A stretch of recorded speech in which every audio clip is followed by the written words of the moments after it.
Hello everybody and welcome back to another episode of Castaway Anime. I'm your host, Neon Manta. And I'm Crunchy Bagels.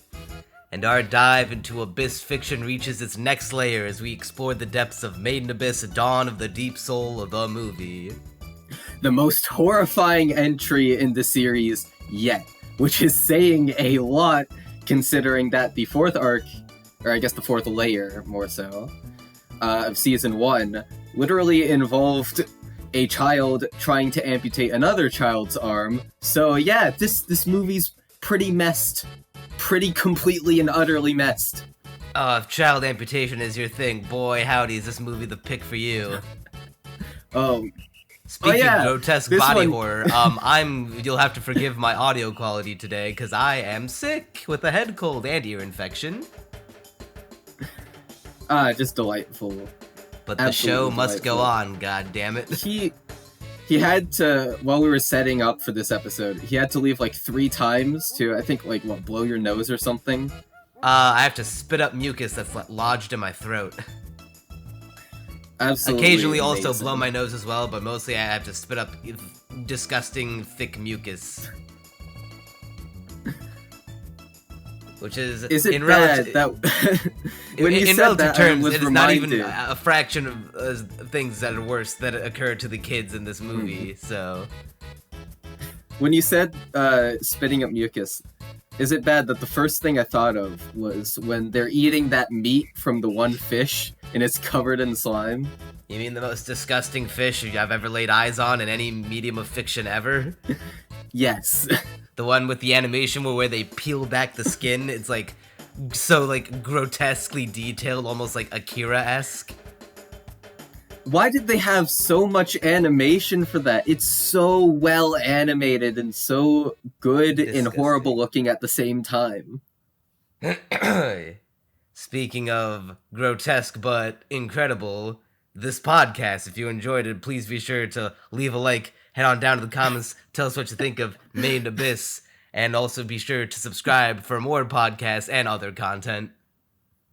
We gotta get better at plugging the podcast. That was one hell of a transition. If we plug it at the beginning, more people are likely to do those things than they are at the end. Gotta get those subs, those comments. So yeah, here we are with Made in Abyss, the sequel movie, not the Season 2. Season 2 is coming at the time of this recording, this month, in fact. In fact, has it already begun? I'm checking that right now. I think so. Some of people the have been shows talking have about begun it. airing. Okay, July 6th is when it starts broadcast. Okay. Because I know the first 3 episodes of Ruby aired early. Yeah, now we are just diving into the summer 2022 season to date this recording. And we're getting geared up to cover Season 2 of Made in Abyss, because nothing else this season seems like it's worth keeping up for with a narrative. Maybe Call of the Night will be good, who knows? Hopefully it will. But anyway, what did you think about the movie, Neon? I know you're normally the one asking me that question, but I guess the turntables have been flipped. Well, as we were discussing just before the recording started, this is both our second time viewing the movie.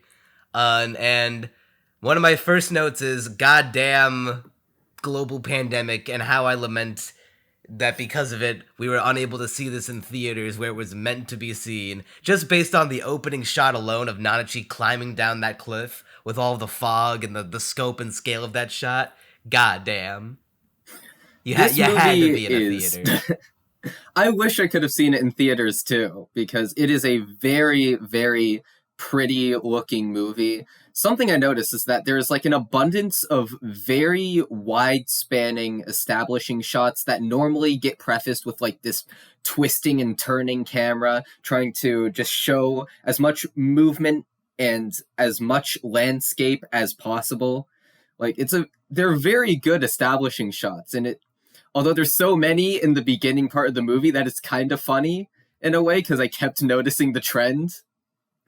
But they were all really, really there's a detailed lot of and well them made. kind of shots, and they all look very great. The use of CG has been reduced to a minimum. I think the only times it occurred was like when they're animating all of those bugs at the start, and I couldn't tell you if there was any more. Any other instances where either oh wait, there was one kind of bad shot where Prushka was opening the door to the gang's temporary room, and the door was CG, and that shot kind of looked bad because it was a close up of the door when the door could have just as easily been animated in 2D. But aside from that, I think that was it.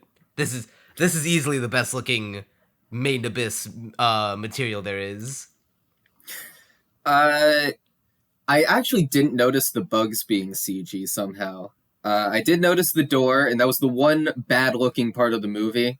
Well, maybe it's not a bad-looking part, but the door is very jarring, I'd say, in that shot. There were some parts when I thought parts of the landscape might be CG, but I honestly couldn't tell. So that means it was probably, if it was CG, very well done. Yeah, and oh wait, I might have to retract my previous statement about how it's gonna be the best looking Made in Abyss material because I just remembered the video game is coming this year. The infamous Made in Abyss video game. That looks like fucking Yandere Simulator. I'll put on screen right now that one image of Rico like bleeding out on the ground. Oh yeah, you showed me that. Dude, I couldn't stop laughing at that. It's great. It's horrible. It's great. Very goofy. What I noticed about this movie's visuals, there's only one part where the animation like really, really pops off in a noticeable way. It's mostly just very consistent. There are some, very smooth parts that, you notice like, oh, hey, this is very, very smooth. But I mean, mostly it's just, very consistently animated. And, that's the best kind of animation, in my opinion, because there is, for the most part, not a single part of this movie that looks bad, aside from, that one crusty shot with the door. It is a very, very good-looking movie. Yeah, no complaints here on the visual front. Kinema Citrus knocked it out of the goddamn park.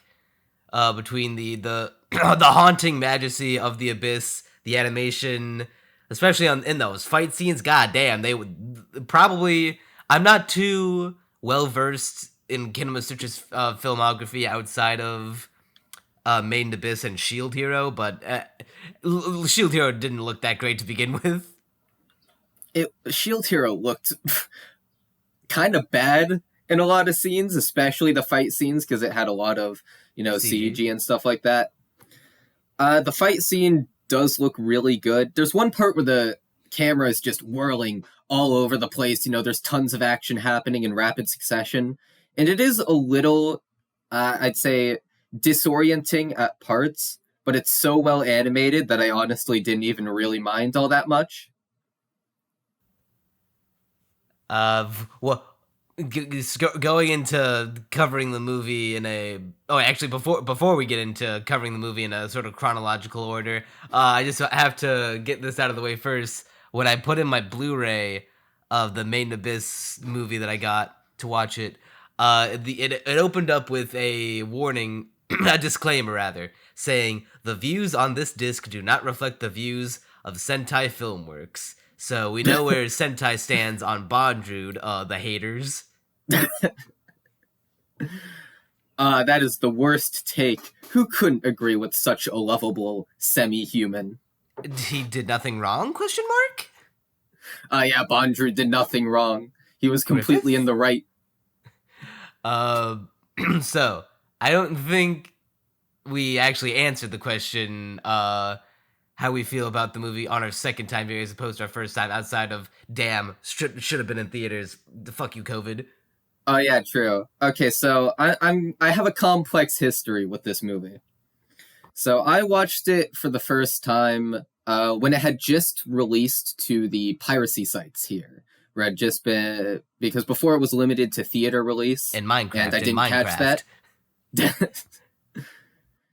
Well, actually, there was also someone that had taken a video of the movie in theaters, and that was getting posted around in like Google Drive I would links. rather jam a knife into my throat than watch 240p quality video movie footage.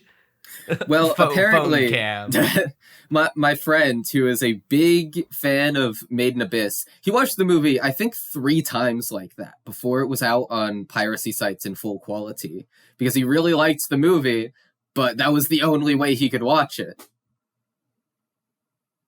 Well, he should have wait like the raw Japanese or like because I don't it didn't come out in Subtitled. theaters in the West here.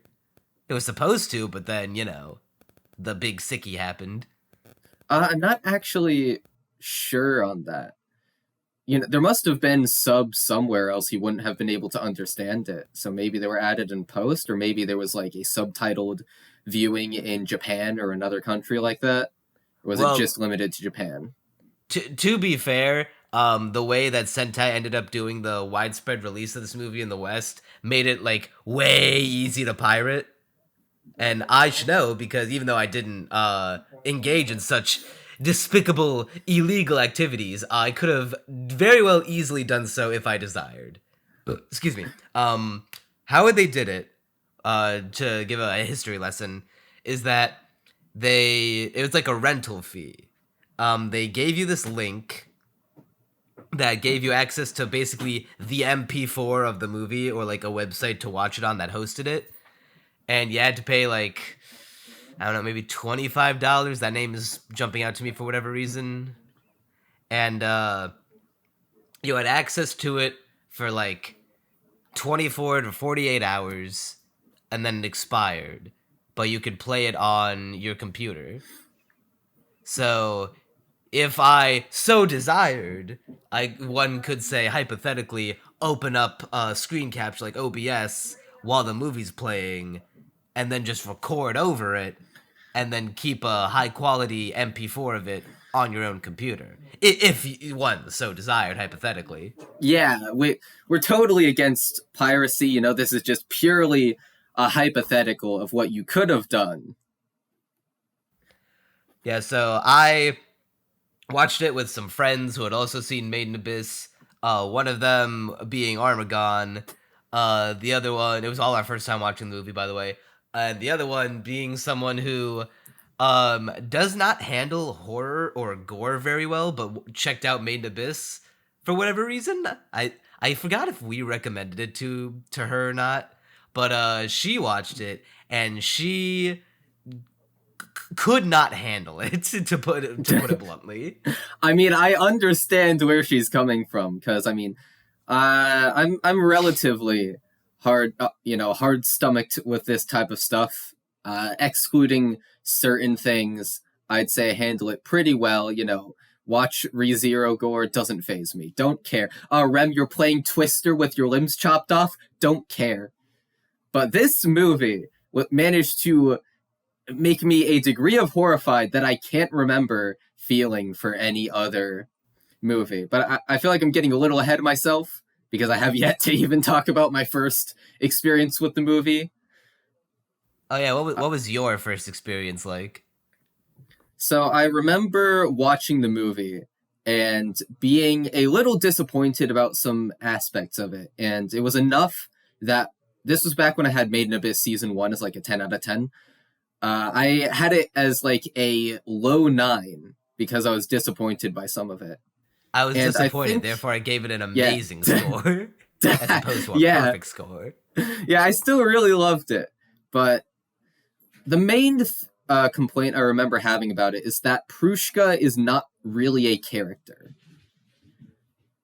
Like I do have a complaint with Prushka that we'll get to, I'm sure, but I wouldn't call her a non-character. Yeah, I mean she has a personality for sure, but I felt like back when I first watched it that it wasn't enough for me to connect with her. I remember complaining like she just feels like Rico again, except you get no screen time with her, so it's just worse Rico. Which I've gone back on that a little bit in this most recent viewing, so I guess we'll get to that in due time. Yeah, well, I guess we'll go ahead and start jumping into the movie. Uh, the first thing Tsukushi hits us with is proving why he is the master of making the most metal fucking lore ever. Where he takes these leaf bugs, they're basically ripped straight out of Pikmin. They have them attack living organisms, and then they convert them into living food sources by having adults feed, like the adult leaf bugs, feed the victims to keep them alive, even when like they're like near death and their eyes have already been eaten out through their sockets by larvae. Which is just horrifying. And they're repeating like this one word over and over again. I'm trying to remember what it was. Who? Is it I think like the word was who? who. Okay, who? Which I wonder why they're specifically saying that. Maybe it's the bugs who do I that. think But none the the Bondrewd guy who was with said that that's the signal that the bugs use in the hill to let them know when it's feeding time. okay. I didn't catch that.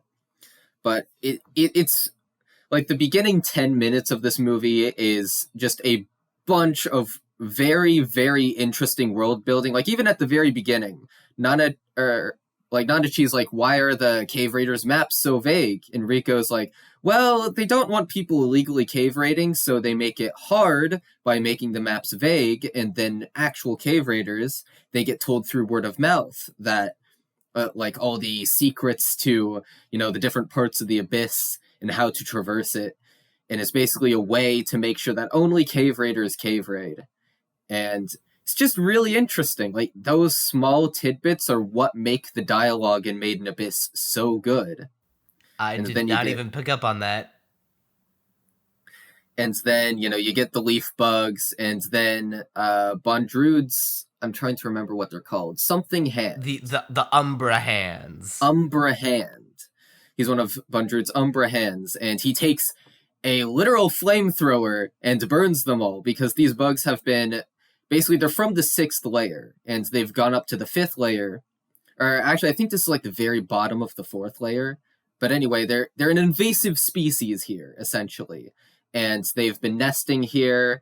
And obviously, they do messed stuff to all these people. So he's like, I'm just gonna, hit them with a flamethrower, burn their nests, burn the bugs, and burn the flowers that Rico's mother loves so much. And that is the opening to the movie. These beautiful flowers, because the field is absolutely beautiful. This beautiful field is actually deadly and needs to get burned for the safety of all who traverse it. Damn, what a start. Something that was innocent and pure and beautiful got destroyed in an instant. I wonder if that's foreshadowing in any way. Teehee. The way that the corpses just say the same word over and over again, sort of robotically, almost feels like intentional foreshadowing of what is to come with the Umbra hands. Oh, you're talking about like how they like repeat similar phrases, and only Bondrewd is the one who has like the most cognitive awareness. Yeah, maybe I'm reading into it too much. Maybe Tsukushi just really liked that idea and was like, okay, we're doing this for the Umbra hands too. So after that, go ahead. All right. So after that, they enter the 5th layer, and it's like this place full of waterfalls, and they traverse across these like salt pillars or something like that to get around. I thought they were frost. Oh yeah, they are frost. Okay. Yeah, they're frost. It's a very cold place. One of my notes is literally just all caps. Rico with earmuffs is so adorable. Ah. Oh yeah, all the characters in this movie get very good outfits. I think Rico's outfit is the only new one, her winter gear, but it is also very cute. Yeah, it is super cute. I love her earmuffs. I love her hair. I think she gets twin tails or something like that, or like twin braids. Has she not always had twin tails? Okay, she's always had twin tails, but it was like braided. Were they braided? I thought so. I don't remember them being braided. I think they were just... I can check the movie. I think they were like just pushed out of the way, more It to the could be side that. as opposed to running down her Yeah. back. Made in Abyss, Dawn of the Deep Soul. I am looking this up on legalstreaming.org. It's okay, YouTube. While you're bringing up that, I just want to have one more note about the beginning. I love Nanachi's little blush when Reg tells her any enemy of hers is an enemy of his. That was amazing. That I remember like audibly not audibly, Audibly visually. smiling. Your smile Yeah, was there we so go. good, it made a sound. Yeah, no, she has it braided. Here, let me take a screen cap of that. To be fair, this is a profile Maybe view, I'm the so one it's who's kind of horribly hard. wrong. I guess I'll make a note of this. Oh well, you know what? There it is. I guess it was braided the whole time. This is a certified Neon Manta was wrong moment. I have won the debate like the leftist streamers. Specifically the leftist ones. This was not So meant to be political bias. so we get the gang head on down to the Edo front because then in order to get down to the 6th layer, they have to cross paths with Bondrewd in his lair, which Nanachi is mentally trying to prepare herself for. But when they get to the base, they get approached by Prushka. So I remember, not liking Prushka very much the first time I saw the movie. And some of those complaints still do carry over, but this opening conversation is what like so filled with charm and character, and it's so viscerally enjoyable to watch that I instantly found myself like super endeared to Prushka because of this. So let me set the scene, right? Nanachi is basically insisting that information is power. So we're not going to tell them jack squat. We're going to be completely silent, give them the silent treatment. We're just going to hear from them and use their information to mess their plans up. And so they enter the base and they're greeted by Prushka. And they have to keep up this silent act. Well, Prushka's like, "Hey, guy, come on, tell me about where you came from. What's your name? Come I on, you love can how talk you to think me." she's gonna start out as a tsundere, but then kind of just drops that act when Reg gives her the silent treatment. Yeah, it's sort of explained in her backstory where it's like she was basically jealous because Bondrewd was giving them some attention, but then it immediately drops completely. Like she looks hostile, and then she's like, "Oh no, I actually do want you to talk to me. Hold on." I And so, love. There's this one shot that I love of them as like she's questioning them, and they're just like trying to like walk past her. They're all like jumping over this little gap to get into the base, and she just jumps it alongside with them as if either they're not intruders or they're not, or she's not like trying to interrogate them. Like they're just casual pals. that was a noise. That was my brother texting me for some reason. He texted me fucking Duolingo. It is What not time language? for the Owl House podcast yet. That will be explained in the Owl House podcast. So anyway, what I love is like all the main characters are like, why did Bondrewd send her? What is he scheming? When actually Prushka's just being completely earnest about, her intention to ask them questions. She's not trying to win an information war. She's just like, hey, I want to get to know you better, and I hate you being silent. In the meanwhile, they're like all serious about it. It's a really charming scene. And I was like, okay, you know what? Maybe I do like Prushka. Maybe she is based in Red Pilled. One thing I got a note about Prushka, and I'm wondering if you also noticed it too, so I'm not the only one who gets thrown into jail. Why is I she know what you're also gonna say. stacked? I think what they're going for is that she's like a little older than the rest of the cast. Is she though?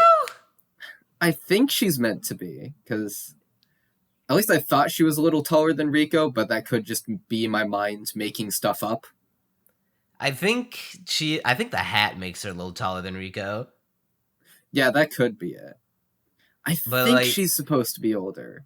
also, I'm having trouble remember because didn't like pay too much attention to it because there were a lot more interesting things going on in the movie. But like, was her outfit, was it supposed to be skin tight, or does it just naturally it's just like a natural contour? Uh, I'm not actually sure. Because like I think it's not. I think it wasn't skin tight, which just means that she. She could be completely flat, actually. Oh no, I was thinking the exact opposite. If she's like showing that much and it's not even skin tight, she may be Oh like more no. double stacked than Midi. Oh no. More than midi. This is going to get us thrown in Don't like blame me. triple Blame fucking prison. Tsukushi. Why is he designing the girl characters like this? Well, you see, when we're getting thrown in triple prison, he's going to be thrown in quadruple prison. That's how it's going to work. Those are real places that I didn't make up. But by the by, I fucking love Prushka's design. Literally any green character will automatically stand out to me because that's my favorite fucking color. But I love her white hair and red eyes. Prushka is probably, like, aside from Nanachi, probably one of my favorite designs. Like, maybe I would go Raygazer as far talked, to I say don't she know. is my favorite design of the show. Yeah, it's a really solid design. I hope nothing bad happens to it. Oh no. That would prevent me from being able to look at it more in the show. So then they get into, well, okay, so first they meet Bondrewd in a like skin crawling scene where it just goes super slow mo. You see Bondrewd with the Umbra hands behind him in this super slow shot. In the sound design, I know you were praising this a lot in season 1. I swear it got like 10 times better in the movie. Every sound is just either great or skin crawling. Bro, Bondrewd and his crew were walking into frame like me and the boys on our way to see Minions: The Rise of Gru in theaters now. They are the gentle minions. Oh god. You know that shot of Bondrewd walking with the Umbra hands honestly could have been a meme, like going to see X thing. I'm sure it is within the Maiden Abyss community. I'm sure someone at the time the movie came out made a Reddit post and got a whole bunch of updates. Probably. So they meet Bondrewd, and Bondrewd's basically like, "Oh, hello, Subarashi. I'm so happy to see you. What do you want?" And Nanachi's like, we want to just get past here. We don't want to kill you. We just want to get out as quickly as possible. We want to move on to the 6th layer. We don't want anything to do with you." He's like, but you need a white whistle in order to get down to the 6th layer. And by the way, only a white whistle's owner is able to use it. And, you know, it briefly flashes back to one of the characters, I'm trying to remember, but he's like, "Oh, you know, you only a white whistle," or like, no, the exact line was, "Unlike other white whistles, yours can only be used by its owner." To Riko in regards to her mother's white whistle. Which, okay, am I the only one who noticed this? Like, am I going insane when I say this? But it's a little weird when he's like, I think it's Leader. He's like, "Unlike other white whistles," but then Bondrewd's basically saying like, you know, all white whistles are like this. Only a white whistle's owner can use it. When I'm pretty sure they established that only a white whistle's original owner could use their own white whistle. I thought the line was something like Leader saying, "Unlike other white whistles, yours can only be used by its original owner." Maybe I'm just getting this wrong and I'd have to check the movie again. Perhaps. Which does bring me to ask the question, why doesn't he just blow his own white whistle at the gate for them? I know the reason why he doesn't, but like they treat it like the characters treat it like they're stuck and they have no other options. But like, why don't they just ask Bondrewd to blow his white whistle at the gate and be like, "Hey, can we go down now in your stead?" I think it's just that they don't believe for a second that Bondrewd's nice enough to do that, because in their mind he's, you know, this child murderer who mutated a bunch of children for the for like scientific progress. You know, to them he's like a psychopath, which, to be fair, he is a psychopath. Oh And yeah, so I'm sure they're not exactly, gonna bank on him just letting them through. but he's a psychopath that I can get behind. Bondrewd 2024. Oh He'll make god. America Subarashi Would again. Would he really be that much worse than what we have right now? I ask you, we'd at least have some scientific triumph to go around in this country. What? The blood of the sacrifice of one shall prosper the lives of many. So anyway, Rico and Co are basically told like, hey, you can sleep here, you can stay the night, have Prushka show you around. And so Prushka shows them around. She's like, oh yeah, here's the toilet. If you fall in, you die, so don't do that. Shows them to a few other rooms, and then they get shown their sleeping quarters with the crusty CG door. Yep, and it was disgusting.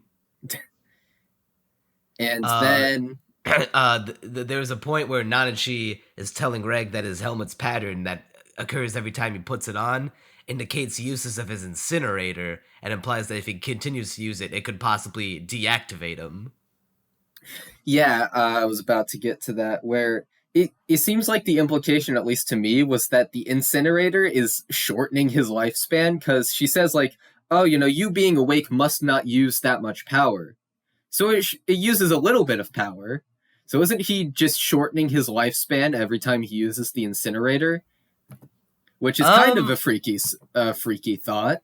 I don't think he's shortening it in the sense of like the finite time is being like lessened, like how in Death Note, if you make the deal to make the Shinigami eyes, you are literally cutting your total lifespan in half. I think it's just like he has a set number of uses that like powers him, and the incinerator drains his power the most. So if he uses the incinerator too much, then he'll power himself off permanently. Mm-hmm. All right, and so after that, there's this one oddly really good shot of Prushka saying, "Oh, Yasumi," and like the lip syncing is really good, just for no reason.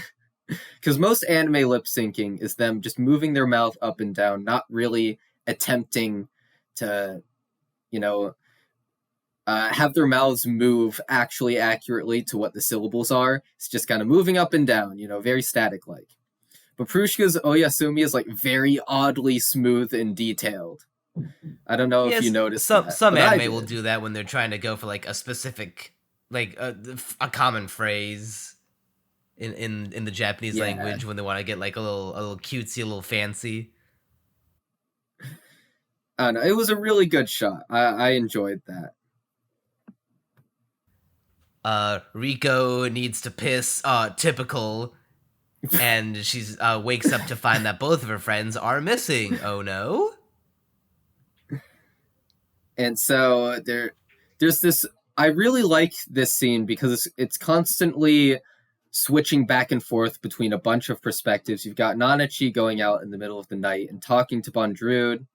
Then you've got Rico wandering the hallways looking for them, can't find them in any room. So she walks up the stairs, and this scene basically exists to show us the stakes of the Curse of the Abyss in this particular layer, where she walks up and immediately, well, not immediately, but after a certain point when the curse hits her, she begins to, in this sort of trippy sequence, lose her conception of who she is, lose her senses, just completely fall into confusion, and all that stuff. It's a very frightening scene, but it's very well done. I really enjoyed it. Yeah, it's like, it hits on a kind of almost psychological horror that, like, imagine, like, it is possible to be, like, you put in such a state of vertigo that you lose your sense of balance and be like, I don't know which way is down anymore. But imagine, like, losing your sense of, like, place and reality so much that, like, isn't my face supposed to be, like, further back right here? Wait, which direction is back again? Where is sensation? And what's even more messed about that sequence is that it's basically the beginning of someone, like, turning into a Mitty, where like you lose your entire conception of who you are and just become completely confused and live your life in that confusion. And like, oh, isn't my face supposed to be turning like further back? That's basically alluding to like she's beginning to lose her humanity. We are at the stage in the story, like far enough down in the abyss, where going up results in at least some level of loss of humanity. Like we get this later, where like the curse of the abyss literally like physically alters Prushka at this point in the abyss.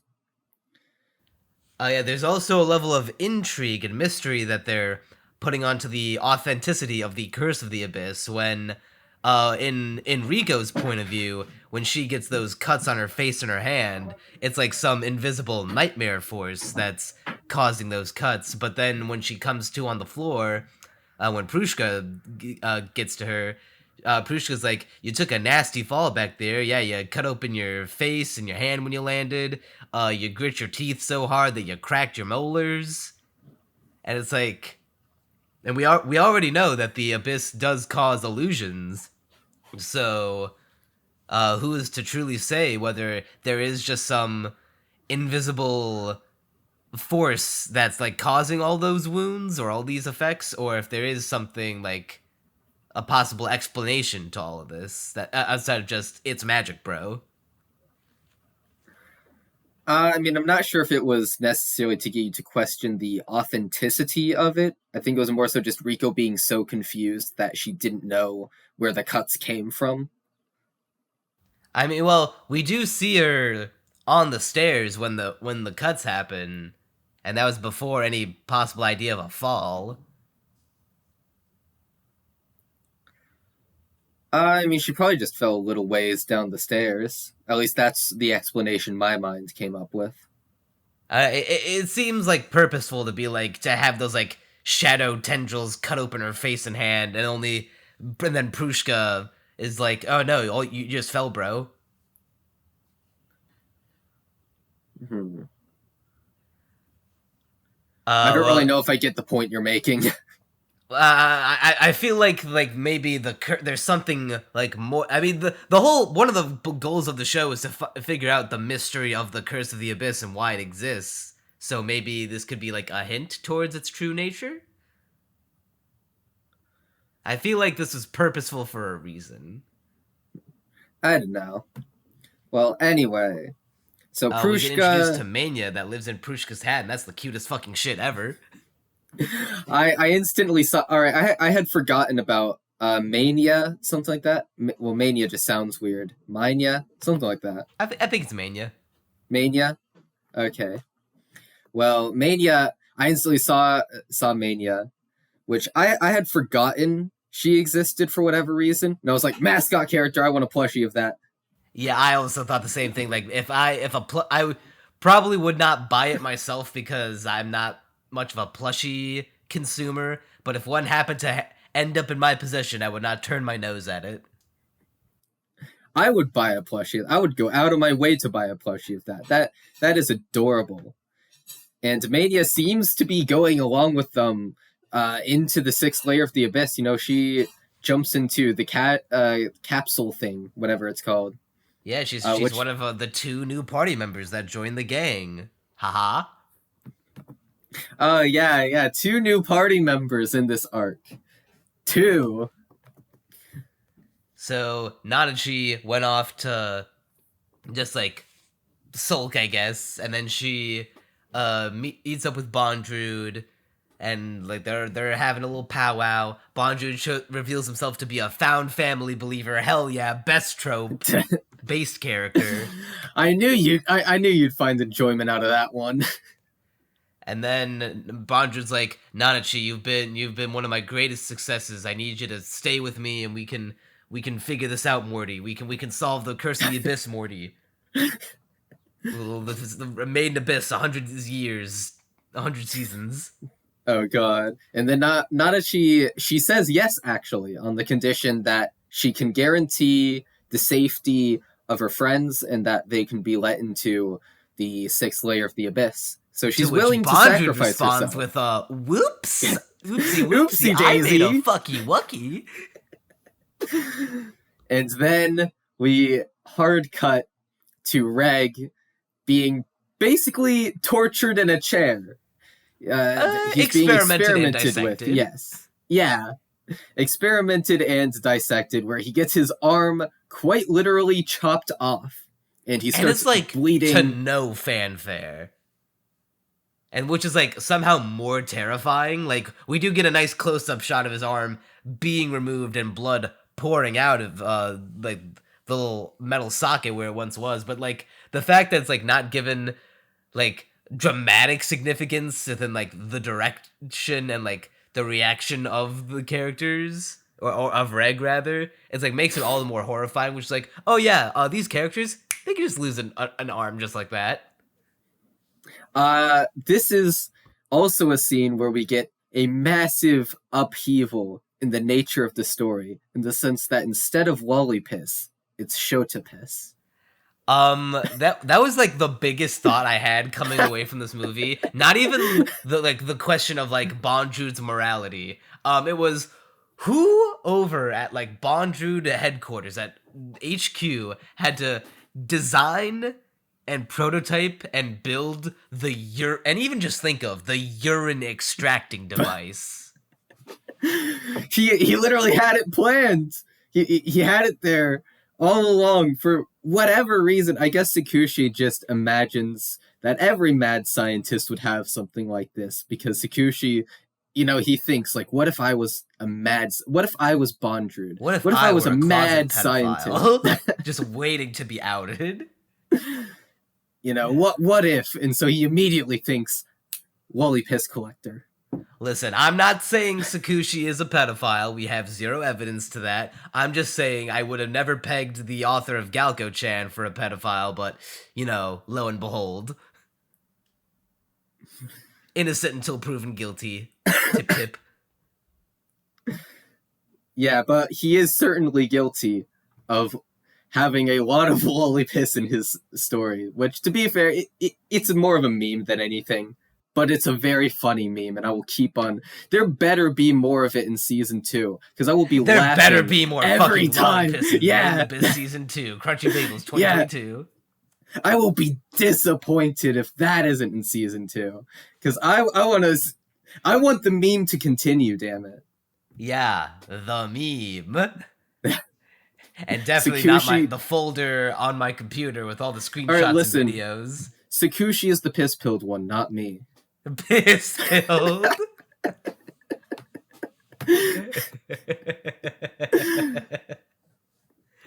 I can't laugh any harder than that, because I'll throw myself into a coughing fit. If you laugh any harder, you will literally die. Fall over and die. Nyan Manta, 2022, back to whenever you were born. I don't actually know.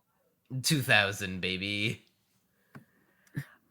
So Prushka and Nanachi and Riko all swoop in to stop this thing, and Prushka gives the trio a boat to escape on, and they want to go on, and she tells them as they're leaving, she wants to go on adventures with them when this whole ordeal is sorted, setting up the idea that this plucky little cave raider look-alike could join our crew and be the 4th member of our party. If only things were that simple. If only. So, something I guess now's when I'm going to mention it. Alright, this movie is, like, completely and utterly horrifying in every single way. Oh, no, yeah, this is easily the darkest content in Made in Abyss yet. But I think what's even more, I guess, makes it even harder to watch is that there is no break. In Made in Abyss, there were always like these small scenes of them, just sitting around, having a grand old time in between the visceral horror. This movie, you get that in the beginning where they're eating the disgusting fish together. Well, it looks disgusting, but they're like, oh, this actually tastes amazing. This is the best thing we've eaten in the Abyss so far. They didn't actually say that, but I like to believe that. But then once shit hits the fan, it doesn't stop. There is no scene where they're just, sitting around. Well, there's not like a scene, but like there are a couple of moments where, like, even when Rico was crying after that they escaped Bondrewd, I'm pretty sure there's a moment where like she's hugging Nanachi and like rubbing herself up on her fur to make her feel better, and that's kind of like a moment of levity amongst the drama. But they're no more than moments. They're not very long. It's just constant horror. Then it's 2 seconds to smile. No, someone's arm just got chopped off again. Oh no. Someone died. Oh no. But Reg rubbed his face against Nanachi's fur for 10 seconds. Great, now there's visceral body horror again. It's like that. Yeah. And And so Nanachi decides that he can't keep getting away with it. And so they devise a plan to straight up fucking kill Bondrewd. They want this motherfucker iced. so they're basically sitting around in the cave. They come up with the plan, and then Bondrewd and his Umbra hands come in. And by the way, all right, I just want to say, every time Bondrewd enters the frame in this movie, I visibly flinched. Like, Because he's got a fucking imposing figure and silhouette.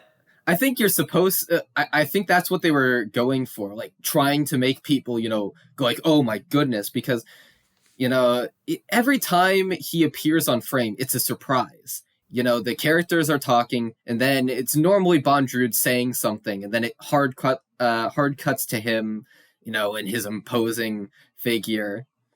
Well, it's never like a teleports behind you kind of surprise. Yeah. It's always he's very calm, he's very collected, he's very calculated. He's always walking. He's never running. The only time we see him in like a rush is when he's doing his big fighting moves. I guess this is a good time to bring it up. Well, I guess I'll explain the scene first, which is that they basically have Rico, I think it's Rico, using the Blaze Reap from up ahead in the ceiling. Yep. And something about like the smell of burning makes all these scorpions come up and basically start attacking people. They attack the Umbra hands and kill them all. Not all by of the way, them, all but their most of blood. them. I get why they did it, but all that blood is straight up on these kids' hands. Like Mitty was one thing, but like this is just straight up murder. Yeah, it's part of the horror where it's like after Reg, basically murders Bondrewd, he's in tears. He's horrified with himself. He's like, "What have I done?" I know he was evil. I know his scientific triumph was more of a scientific demise, but like, what have I done? Yeah, by the way, Bondrewd's death, quote unquote, here is like the most metal way to fucking die. Like, okay, so they actually, let me start with this, because this is a line that confused me. So I think it's either Rico or Reg monologuing, but they say something like, "Those who have not made any vomit smoke signals before coming here are likely doomed." I don't know what that is. I do not remember that line at all. Huh. Well, I remember being really confused by this line the first time I saw the movie too. And this is a guess, I could be wrong, but I imagine Tsukushi knows what a vomit smoke signal is, and is something, niche that he researched for Made in Abyss. Like, he just randomly stumbled upon it in research and was like, okay, I spent this long researching this random tangent. I might as well find a way to put it in the story, and so he just put in that line. At least that's what I like to believe. It might also just be a saying within the universe of Made in Abyss. That's also the other thing that it could be. So yeah, so anyway, like, they flush him out because the singers didn't kill him, but they shoot him with these arrows laced with the larvae the from the beginning of the movie, and they've already implanted themselves in him. So unless he gets them out, he's already basically fucking dead. But then they get into Reg and him get into a big scrap, and he like pushes him down into a lake, and then he grabs him, shoots him back up with the grappling hook arm, and then forces the curse onto him. And basically him getting a taste of his own medicine. Yeah, that, and then Reg finishes him off with a big fucking rock and just crushes him to death. It is an insanely graphic, as you said, metal death scene. And it's like, you see that and you're like, there's no way he's still alive, right? And you're kind of right. He isn't alive. But then one of the Umbra Hands takes off the helmet of Bondrewd, just puts it on himself. He's like, he's Bondrewd. Bondrewd switched into another body. Somehow. Yeah, the Prushka sees that like her friends had killed her father, and she's like so fucking distraught, and she, cause, That's like she part of truly loved Bondrewd. That's another part of what makes this scene absolutely horrifying. That and another scene, or another thing, which is that Bondrewd's character is basically, I'm stealing this quote from the Canton podcast, but he finds everything impressive. He's always like, oh, you did such a good job. This is so amazing. This is incredible. He's always just giving people He's praise. supportive, which is horrifying for a villain. Like when Bondrewd's getting defeated, he's like, oh, you Subarashi. You did so well. You did so well in besting me. You killed me. Good job. And it's always in like this cold, calculating voice. He's never gets anxious or like scared. He's always while you're he never gets angry either. He's just always impressed. Always like, you're doing such a great job. And you're doing great, sweetie. And that's what makes him such a like such a scary villain. He's just, you can't phase him. And he's not deadpan either. When you realize that he basically, like, he pulls a Thanos Infinity War and robs our characters of their emotional like baggage and gratification, like what have you, of them taking a life, and the Prushka's tears over it when the Umbra Hand, as it's like, it is a very scary scene, and even though it's like not shot in a way that should be scary, but it's like just the things that are happening on the screen in the story of the guy who you think is just like a henchman of Bondrewd, but then he just takes the whistle and takes the helmet off of the corpse, discards his own helmet and whistle, puts on the helmet, and then it's Bondrewd's voice. He grows a fucking tail, and then it's like, and then what we see first as confirmation is Prushka lighting up with a smile, being like, "Papa, you're alive!" And the characters are like, how could this be? Looking on in horror. Yeah. It's like, can we ever even kill him? How did this happen? As long as you love, I have your love, I am immortal.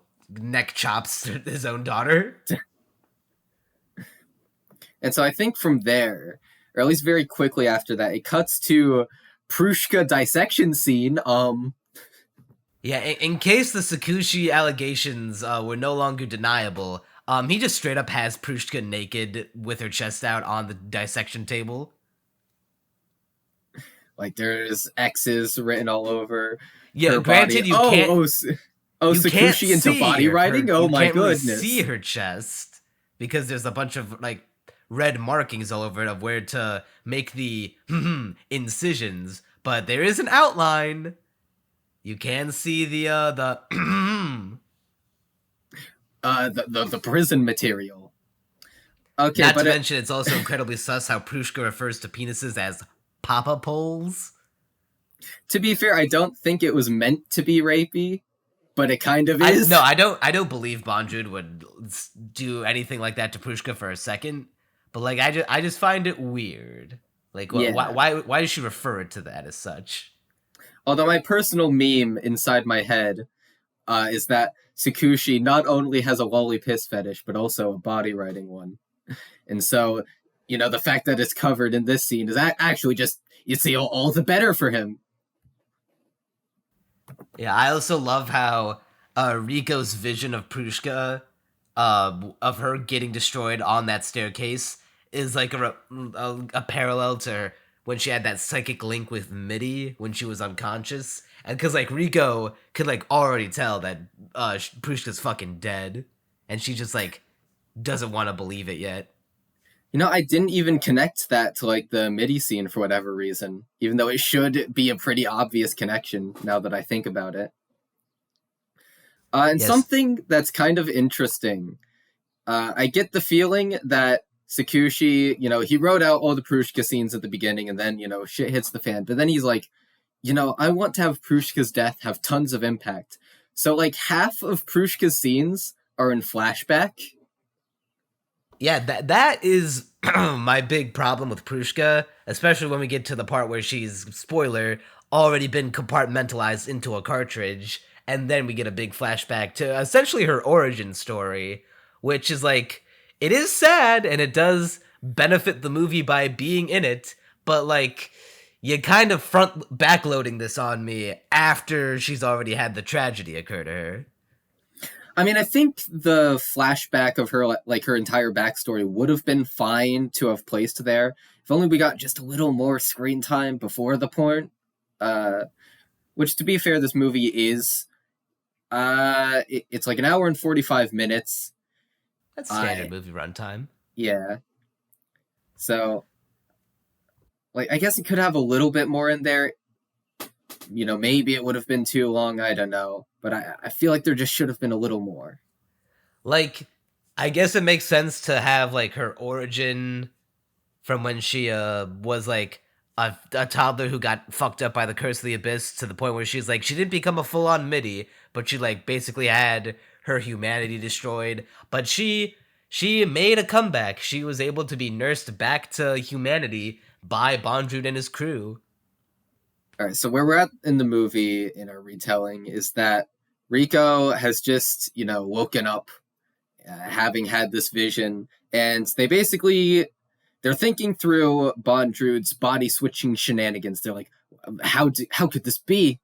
And Nanachi, the brain of the group, or so they say, she's like, I'm trying to remember. So they were talking about the Umber Hands in the beginning of the movie, and they were like, he said something about how it's difficult to cast it like across layers.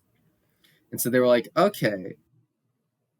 I'm trying to remember exactly the consciousness. What this. Yeah, like flinging their consciousness across layers. And the basic deduction that Nanachi comes to is that the mask isn't what flings Bondrewd's consciousness across layers. No, the mask is a symbol of who is like the sovereign of Dawn, who is like the yes. the head Bondrewd in charge, whereas he is able to multiply and transfer his consciousness into multiple host bodies. Yes, and they come to this conclusion because there's like this relic that's just this big ass room that allows you to fling your consciousness, but it's like really big, so it can't be the mask. And because of what the one Umber Hand said at the beginning of the movie, they're like, okay, so Bondrewd can do this on a whim. The mask just symbolizes that. And it's to tell Prushka, who her father is. Also, I didn't ever figure this out, even on my second time viewing. How was he able to see through Nanachi's eyes, as she described it? It doesn't explain that. He just kind of can, apparently. Guess we're just supposed to assume that his scientific yeah. It seems like a weird thing to not explain. I guess we're just supposed to assume like his scientific triumph was indeed that triumphant. So the gang decides to make one big final plan to take down Bondrewd and get down to the 6th layer. So they try to deactivate his facility by having Reg go underwater into the base and try to shut down like the main power generator or whatever. And in doing so, he absorbs the electricity, which turns him into Dark Reg. The fucking anti-Reg, the emo Reg. He's lost all faith in humanity and he's just on a rampage. And he's blasting Evanescence in 3 Days Grace. Emo Reg listens to My Chem. And then we get to see Nanachi and Rico exploring the facility, trying to find where Prushka is, and then they stumble upon the dissection room, and Nanachi reveals how cartridges work, and reveals how she helped Bondrewd in making them, and reveals just how much blood is actually on her hands. Yeah, Nanachi was helping out with the experiments that Bondrewd was doing on these childrens in order to turn them into little boxes of happiness, Yeah, and aka this is curse like the repellents. darkest shit to happen in the story thus far. Because the way cartridges work is that you are dissected, all of your sensory organs are removed until you're just like a brain and your spinal cord, and then all that gets like packed up and repurposed inside this container, like a briefcase essentially, until your goal is to be used up as a kind of like a fuel source by the wielder, in this case Bondrewd, to ward off the curse of the abyss. Because if a cartridge takes the worst of it, then the user can ascend through the abyss curse free. And for this to work, they have to be alive in that cartridge. Oh And yeah, all the people in those cartridges, they're still technically alive. yeah, and they're in constant pain, and they can still think and kind of feel. They can't really sense much of anything except just sheer, utter pain. And also probably the curse of the abyss, so they have to go through that. And then, they finally die when they get used up. The curse hits them, it's enough to kill them in this instance. And they're just discarded. A miserable end to your life. And like, you thought the MIDI shit was bad.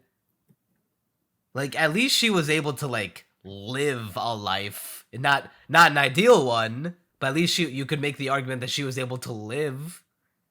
Like, she wasn't in constant pain, she was just in constant confusion and didn't really know who she was. And it was a nightmare, but this is just horrible.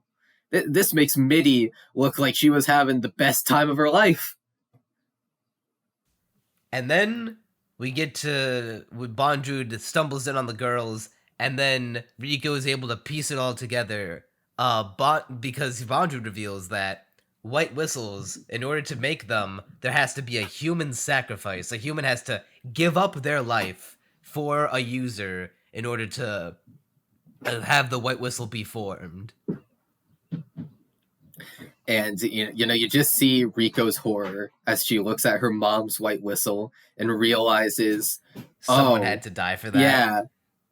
And she's essentially been carrying around a corpse the whole time. And so it is at that point, I think, that Emo Reg busts into the room. Is that when it happens? It is, but not before Rico is able to deduce that Bondrewd, his white whistle is composed of his original body that he offered up himself when he got the mind transferring room, and like it gives us an insight to his philosophy, which we'll delve into when we're done covering the movie. All right, so then Emo Reg busts in after Rico. I think she's like going off and following Mania, if I'm correct. Yes. So she's following Mania, and Emo Reg busts in, and he's like, "I'm gonna kill you, Bondrewd. I'm Emo Reg. I have my earbuds in. I'm listening to my chem right now, and I'm going to kill you." And he it eventually gets to the point after a little bit of fighting that he's about to blow up the whole place. Yeah, he's straight fucking nuke it. Yeah, going full nuclear. But Nanachi grabs onto him, and she's like, "No, don't do that, Reg." And she gets him to snap out of it enough that he only makes a big old hole in the ground, just a giant sinkhole. And Bondrewd ends up back to reality by the power of furries and boners. Oh yeah, isn't it said that there's a literal shot of this in the movie that Reg is getting like turned on by Nanachi. Oh yeah, the camera shows his erection. Yeah. So Reg is getting turned on by a furry. Uh-oh. I mean, it's not the cat. He's out of the closet now. He can never get back from he's gonna get canceled on Twitter. Emo Reg is gonna get canceled. Oh no. Yeah, but before he gets canceled, he learns a new snaking technique from when he was going all emo mode, which is really fucking cool. It lets him travel up walls by like snaking his one arm all around himself in order to ascend. And then he battles Bondrewd as the Rumble of Scientific Triumph plays, the best track in the movie. Dude, I think my note for that song is literally like the choir in the background is so good. Which I there are like to actually two imagine that it's songs. the children. Oh, that's dark. And There are they're just actually two singing. songs with choirs in the background in this movie, and they are both absolutely incredible. Have I told you that this movie has an amazing OST yet?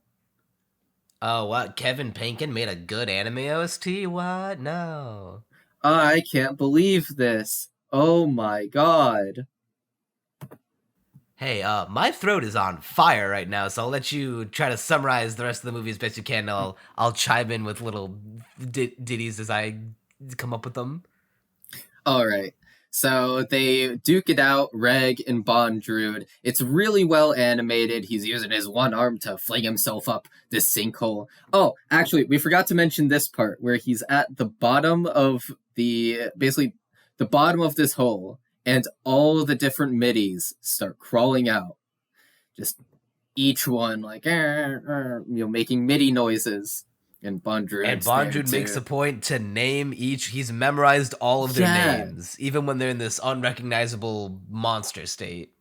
Something interesting about Bondrewd is that he's constantly humanizing the people that he's doing these awful things to. He's like, this one's I forget all of their names, and he's just naming them all. And then the cartridges, he's like, that one was I forget her name, but he's like, she wanted to be a princess. Isn't that so cute? He may Like be a bastard, but he's not a monster. he I think he well and truly cared about each of the children insofar as their purpose in his experiment, where he cared about them because they were going to, help him experiment and end up, helping future generations challenge the abyss. And because of that, he's like, oh, you're cool. I'm gonna, take really good care of you. I'm gonna love you because you're gonna help me, take on the abyss. You're sacrificing yourself for the future of humanity. Aren't you such a martyr? Aren't you so cool? Aren't you so cute? He truly loved them in a sense, in his very twisted way. And so the fight goes on. There's some really good animation, and the way they end up finishing off Bondrewd is that in the corner, basically Bondrewd, the scene is that he's silhouetted against like this waterfall in the background, and he's like barely not even human at this point. The curse of the abyss, arms out Frieza pose. yeah, he's like something I forgot to mention earlier is that Bondrewd's eyes are patterned like the relics of the abyss, like the ones we saw back in the first and second layer. His eyes have those same sorts of patterns. Basically, a visual indicator of how he's basically a monster of the abyss at this point. He is of the abyss. I didn't pick up on that actually. Yeah. And so, he's silhouetted against that waterfall, and it seems hopeless. But then it turns out Rico is in the corner with Reg's other arm, and she uses it to fire a giant incinerator at Bondrewd, searing off his lower half. Now, something that still confuses me is that I don't know how it fired. I don't know if there was some mechanism on the arm that Rico used to fire it. I'm not sure if Reg somehow was able to control his disembodied arm.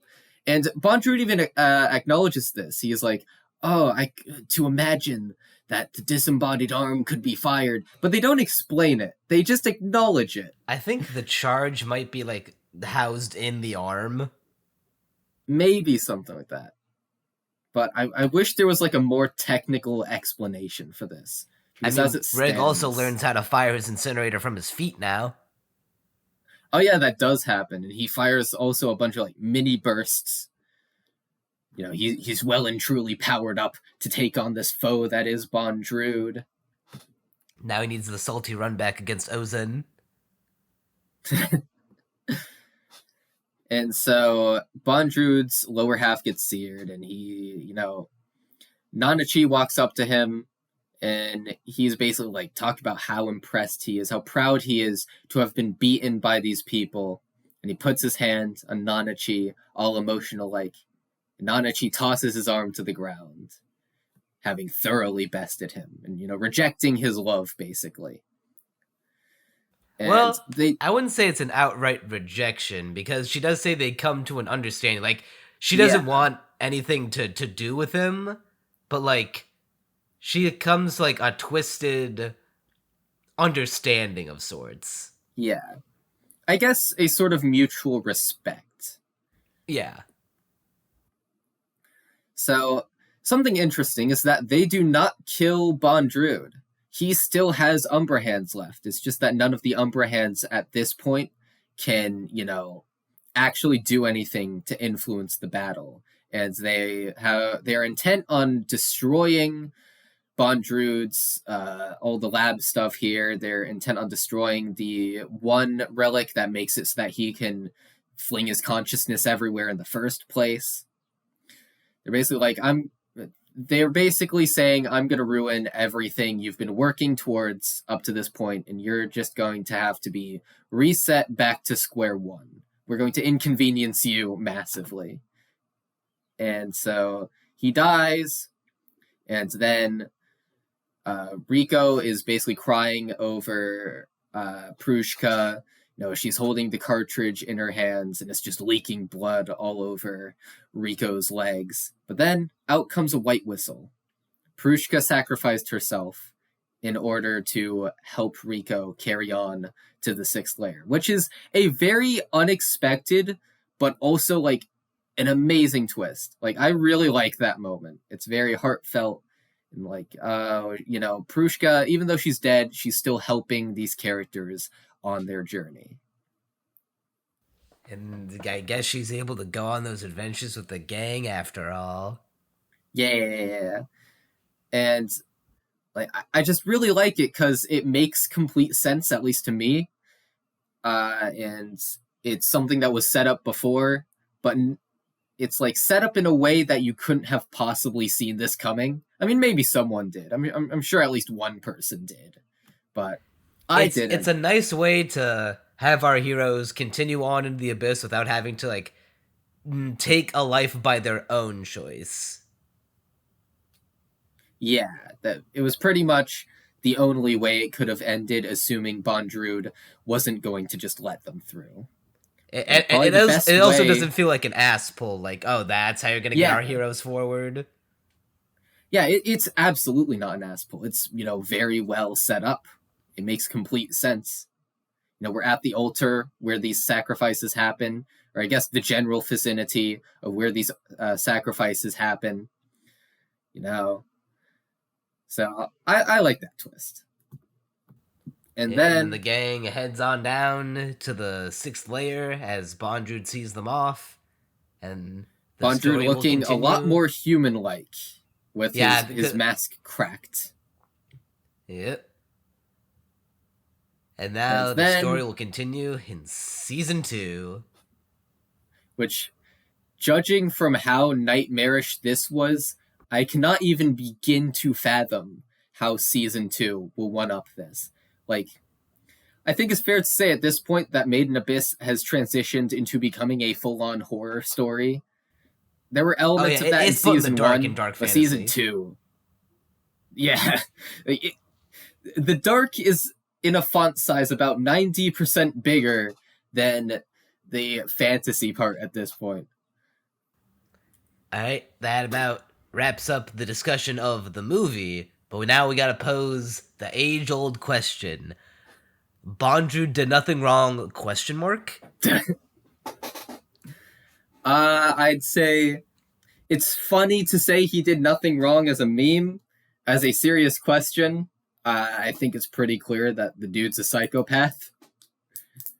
But is he 100% in the wrong? Uh,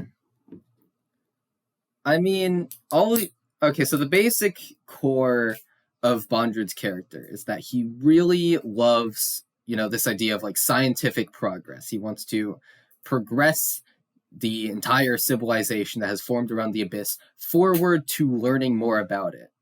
And so he's willing to do anything for the purpose of scientific progress and anything in order to sate this curiosity. And I think what the show is going for is, the show is all about this curiosity that drives people, this hunger to know. And it's also showing, the negative consequences of that, where you get psychos like Bondrewd who are willing to sacrifice children in order to sate their curiosity as to what's at the bottom of this glorified sinkhole. And so I'd say noble-ish goal, but it doesn't nearly warrant what he's doing. And I mean, really, it's not even, in a sense, it's just a selfish goal. It's like, oh, I personally want to see what's at the bottom, and I'm willing to. Is it truly selfish though? Does not literally all the people of Earth want to know what is at the bottom of the abyss? But would they be willing to sacrifice children? That's the question. Only well, Bondrewd is really. That's the thing. Most of them probably not. But this brings up the dilemma. Bondrewd is like the only one who's willing to make these sacrifices. That, to his kind of credit, he has created the only known way thus far to go down to the bottom of the abyss and come up with no negative side effects on the cave raider.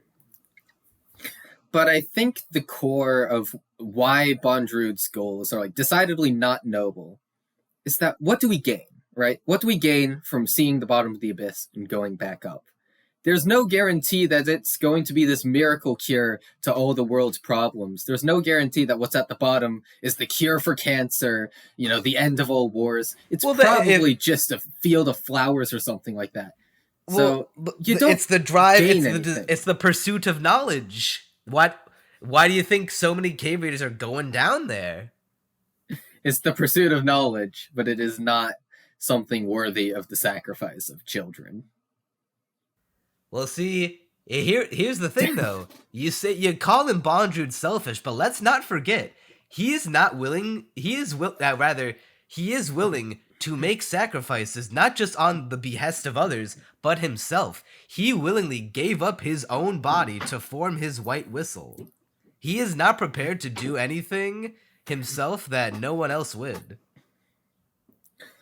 I think that in Bondrewd's head, he's a very noble person with noble goals, and I think that's where. Yeah, definitely. Definitely. Like that's why you get all these moments of like niceness from him, where he's always smiling and complimenting people. That's part of where it comes from, where he thinks he's a nice person, and in most regards he is. It's just that he's willing to go so far for the purpose of scientific progress and triumph. And he's the only one willing to make those tough decisions. And to once again, to his credit, it's his tough decisions that have allowed him to create this means of rising up from the abyss. Because let us also not forget that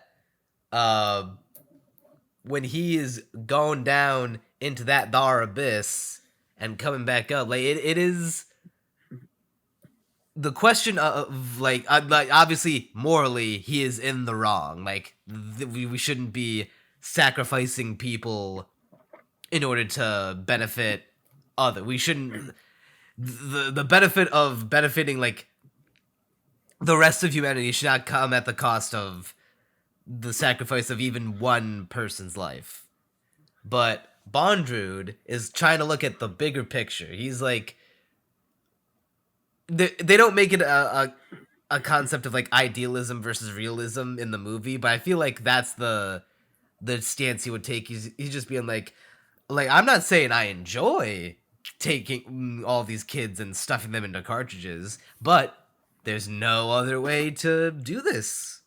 And if we can do this thing, and that allows us to explore the depths of the abyss, which is what we've based our entire society around, then is that not a net positive for our community? And who's to say that these experiments can't lead him to figuring out the nature of the curse of the abyss, and then figuring out a way to rise up from it without getting affected or needing the use of cartridges?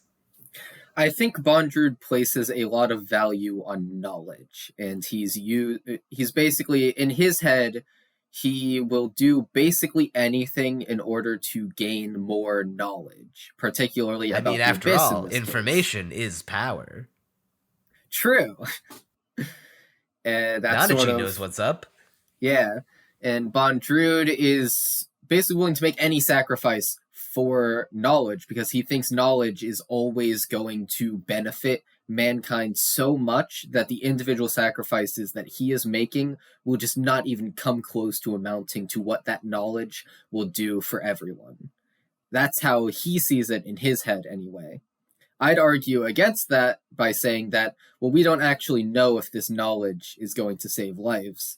You're just sort of killing children for the chance that maybe this will be for the greater good, which in and of itself is not good. But in a sense, if we're talking about like no life should be sacrificed, are not people who dive down into the sixth layer of which you can straight up never return, is that not a sacrifice of itself? At the very least, it is one of someone willingly sacrificing themselves, whereas Bondrewd is very much not willingly he's sacrificing unwilling participants for the most part, at least from what we've been seeing. Not that Well, then I think it's necessarily a good that leaves thing. us with one final question, though. Was Prushka a 100% unwilling participant? I'd say, at least the way the movie portrays it, yes, she is. Because, she had a future ahead of her. She wanted to go on adventures. She wanted to continue seeing her friends. She was in clear pain whenever they were, basically mutilating this child for the purpose of creating a cartridge. She clearly, had aspirations. I'd say she was very much an unwilling participant. It was definitely tragic that her life got cut short this way, but even in spite of all of that, in the face of all that, rather, her visions of going on adventures with friends in the abyss include Bondrewd. Well, that's because she likes her father a lot at that, and probably continues liking him into the end, I imagine. I'd imagine that if she were conscious in the decision of being like, hey, Dad, maybe, I'm having second thoughts about this whole cutting off all of my sensory organs and stuffing me into a briefcase kind of deal. But she did always say that she was always wanted to go on adventures with Papa and wanted to be useful to Papa in any way that she can, not unlike how the Band of the Hawk from Berserk said that they were willing to lay down their lives for Griffith, taken into a dramatic irony where Griffith has them all slaughtered as sacrifices during the eclipse. I have not read Berserk. Oh, come on, it's a famous scene. I haven't read Berserk either, but everyone knows that scene. I did not know that scene. You haven't watched The Case for Griffith? I have not watched The Case for Griffith. Damn. But I have seen what case Prushka was shoved in. Ayo! The Case for Prushka. So yeah, what Bondrewd did, definitely morally very evil and negligible. What's the word I'm looking for? Not degenerate.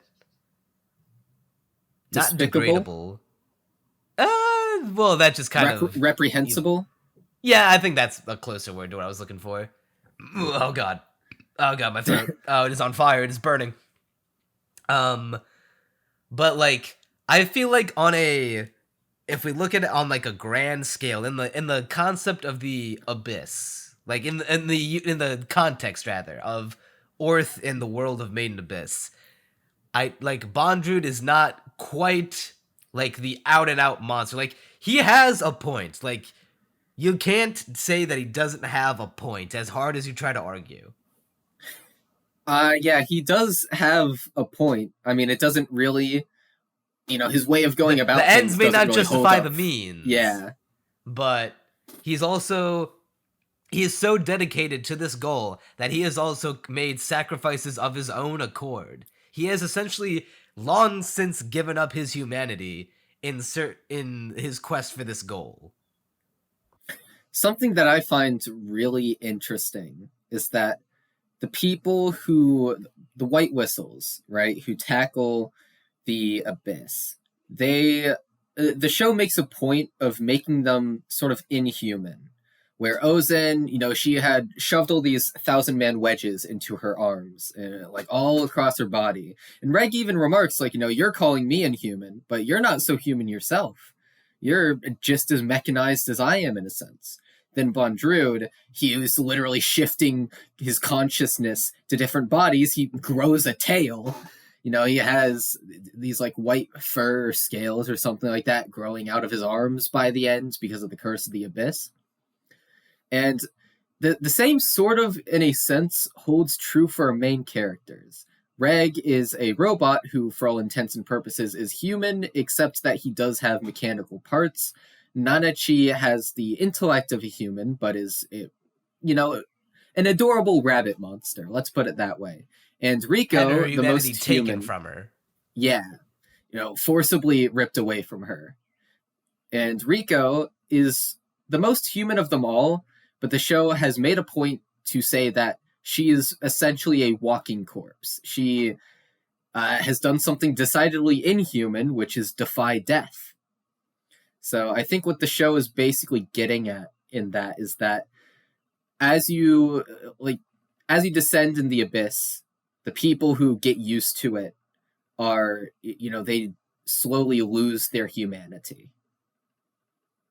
And yet, Rico and the gang are trying to show that they can maintain their humanity in the moral sense, even when they're diving down this far into the abyss. And they may have some blood on their hands, but they were asking for it. They haven't killed any good people yet. I mean, Nanachi at least assisted in the killing of good people, so Well, that's hardly fair. True. What other notes do I have? That's all my notes. I guess all we have left to do is talk about how it compares to the first season of the show. I would say it is obviously on a visual front and maybe even a soundtrack front as well. It is an improvement. I'm not a big fan of how they front backloaded all of Prushka's like development, kind of, or like sob story. Like it did affect me, but like I feel, and I guess it's not fair to imagine her tragic origin story coming before her death, but I feel like I'm just kind of being robbed in some little sense, being like, well, yeah, it's sad that this happened to her, but also at the same time, she's like pretty much dead. I do kind of feel like, well, I was talking about this earlier, like she doesn't have that much screen time, but I also feel like most of her personality was just in like the first scene that she was introduced, where the one conversation that I went on and on about where they're just giving her the silent treatment and she's like, hey, come on, say stuff. That had so much character and so immediately endeared me to her. And I feel like no other scene really quite captured that. And I wish there, if not every scene is going to be as good at characterizing her and making her charming as that, at least have more scenes in order to make her, more endearing. Because if every scene she was in was as, made her character as immediately likable as that one, then I might have been able to honestly forgive like how little screen time she has. But I think as it stands, she feels little underdeveloped, and I think that does sort of shortchange the emotional moments. But what it does not shortchange in the slightest is the horror aspect of this movie, which is as we said, the most horrifying of them all. just this continuous onslaught of horrible things happening and horrible imagery, buoyed very significantly by the movie's animation, where like even the more subtle stuff, like them just ripping a fish open, as we were saying, has such detailed animation and it's getting you in the mood for that horror. And all you in the mood the to stuff. Rip open a fish yourself and while you watch the movie. And sorry, I got fish on the brain because I had sushi. I had poke bowl last night. That's like my favorite fucking food ever. Nice. And the detail in Bondrewd's gruesome death. I think the budget really accentuates the horror aspect of this movie, and it's just generally nice to look at. It's the best looking part of Made in Abyss by far. Yep, I would say it's about overall on par, if not better than season 1. I'd still give it an 8 out of 10, which is the score I gave. Actually, funny story, I gave it a 7 out of 10 at first because I didn't quite get Bondrewd at first, but then as I chewed on it, I retroactively bumped it up from a 7 to an 8. Yeah, I think Bondrewd is an incredible villain. Overall, this arc is overall this arc is very, very fascinating, very horrifying. It's not an easy watch by any means. You can't just sit back and relax to it. It's more like you gotta be in the right mood for it. You gotta really try to get yourself through it because it is so difficult to watch at parts.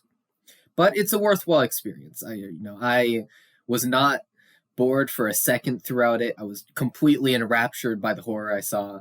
I'd say that this is on par, at the very least, with the better parts of season 1, which puts it at a strong 9 for me, which is way better than I gave it before.